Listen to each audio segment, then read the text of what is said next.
हॉटेलसारखा dhaba style mushroom मसाला आता घरीच, तोही झणझणीत मराठी स्टाईलमध्ये. Good morning. मशरूमची भाजी आपल्या सगळ्यांचीच फेवरेट असते. तुम्ही या पद्धतीने बनवून पहा.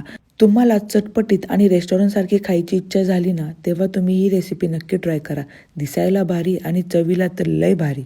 सगळ्यात आधी एका बाउलमध्ये कापलेला मशरूम घ्या. त्यात 2 चमचे दही, धने जिरा पावडर, गरम मसाला, थोडी हळद, चवीनुसार मीठ आणि लाल तिखट घालून हे 15 ते 20 मिनिटांसाठी मॅरिनेट होण्यासाठी बाजूला ठेवा. आता एका पॅनमध्ये तेल गरम करा. त्यात जिरे, लसूण, सुकी मिरची आणि तमालपत्र टाकून खमंग फोडणी द्या.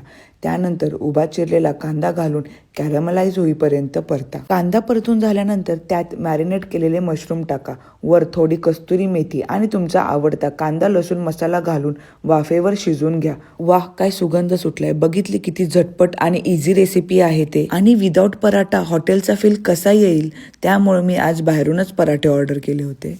सोबत गरमागरम पराठे भाजून घ्या आणि ही डिश सर्व्ह करा. एकदा बनवला ना तर हॉटेलची भाजी विसरून जाल. तुम्हाला कोणती भाजी आवडते मला कमेंट नक्की करा. भेटू नेक्स्ट व्लॉगमध्ये. बाय.